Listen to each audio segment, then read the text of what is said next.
Les Allemands étaient chez moi, ils me dirent signe-toi, mais je n'ai pas peur. J'ai repris mon âme.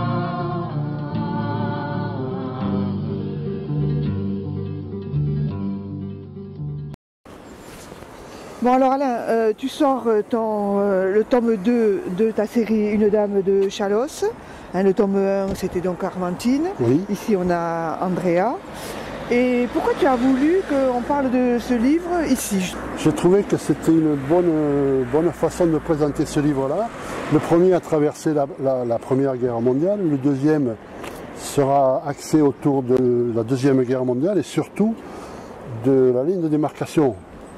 Et qui traversait Agenmont, enfin traversait pas le village, mais qui passait par les routes nationales, oui. Et qui faisait un détour par ici pour éviter de casser le village en deux. Donc je me suis servi dans ce roman, et je dis bien c'est un roman, c'est une fiction, hein, oui, c'est pas Agenmont sous l'occupation, pas du tout. Mais c'est quand même situé ici. Géographiquement c'est ici. Et ça j'ai tenu parce qu'on me raconte tous les gens que j'ai interrogés et qui m'ont donné beaucoup de renseignements. Sont d'ici. Hein. Ouais. Agenmont était un lieu de passage très ouvert, très connu, puisque tous les réseaux envoyaient beaucoup de gens passer par Agenmont. Je pense à Joseph Joffo, qui est venu depuis Paris, direction Agenmont pour passer. Et d'après ce qu'on m'a dit, il serait passé sur ce coteau-là, qui était à l'époque complètement boisé. Tout ça, c'était du bois.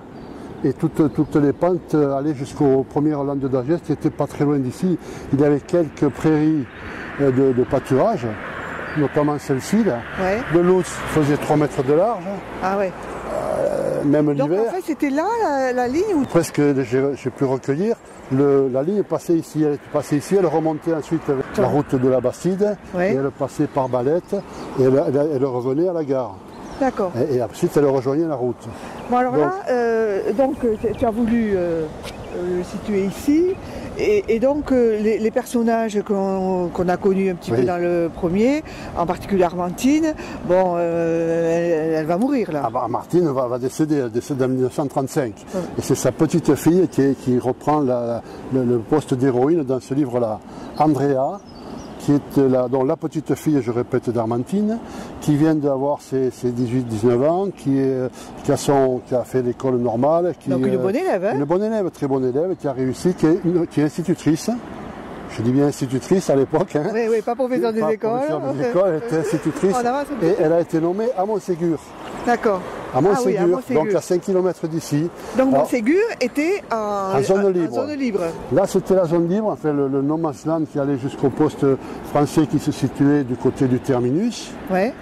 Hein, et le poste allemand était ici. D'accord. Et les baraquements des Allemands se trouvaient à l'endroit des nouveaux stades, là par là, du côté de Balette. Ceci était la zone de surveillance des Allemands, sur quelques centaines, 200-300 mètres, jusqu'au pied de la côte de Michel. C'est pour ça que Michel a été un poste de passage pour beaucoup de réfugiés. Donc la ligne de démarcation, ça va être vraiment presque un personnage de ton livre. De mon livre, absolument, oui, tout à fait. Après, il y a le côté zone libre avec le maquis d'Agès, le fait qu'elle soit à Montségur, elle va se trouver coincée ici quand les barrières vont être définitivement fermées en 1941. Il va falloir qu'elle trouve une solution pour venir voir ses parents, etc. Il va y avoir le maquis qui va intervenir, elle va rentrer dans le maquis, elle va avoir une vie avec ses copains, avec ses copines, avec... Bon, mais encore une fois, c'est mon roman, c'est mon histoire. Hein. Donc je voulais te dire n'allez pas chercher le parallèle avec quelqu'un d'existant. Non, pas du tout. Monsieur un tel ou madame une telle. Non, c'est pas le je cas. me sers de l'époque, de la chronologie des faits principaux, des faits nationaux, du lieu ici, puisque c'est un lieu pour moi privilégié de ce point de vue-là. Hein. Oui. Voilà. Après, le pont ici, il faisait 3 mètres de large. C'était un pont en pierre, hein, avec des parapets. Je me souviens quand j'étais gosse, l'été, on passait dessous le pont pour aller d'un côté à l'autre, quand on pêchait ou quand on allait à la cascade. Ça, c'est des souvenirs qui n'ont rien à voir avec le livre. Oui, d'accord. Bon, alors donc, tous tes personnages sont des personnages fictifs, mais tous les faits sont des faits historiques ou tu les as quand même un petit obligatoirement. Dès l'instant où on prend une époque, il y a des faits historiques, les faits de guerre, hein, les faits de l'occupation qui étaient là. Et il y a aussi le fait qu'Agenmont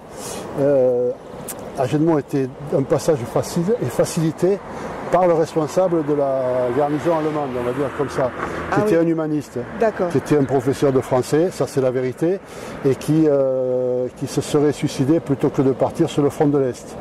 Parce que le laxisme étant là, bon bref, on n'a pas des précisions exactes, puisque c'est le côté allemand, il n'y a pas d'écrit là-dessus, hein, quand on se suicide on n'en parle pas. Mais, donc ce roman, tu le présentes dans les éditions Gascogne. Les éditions Gascogne à Orthez qui ont accepté de prendre les 2 livres pour les diffuser et les distribuer. C'est sans ambition. Tes lecteurs qui ont lu le premier Armentine auront donc la possibilité de lire le 2e tome, le dimanche 18, tu le présenteras. Voilà. Il y aura un 3e tome ou non? Non, pour l'instant il n'y a pas de suite. Bon, ben donc, merci beaucoup. Hein. Un vieil homme dans un grenier, pour la nuit nous a cachés, les Allemands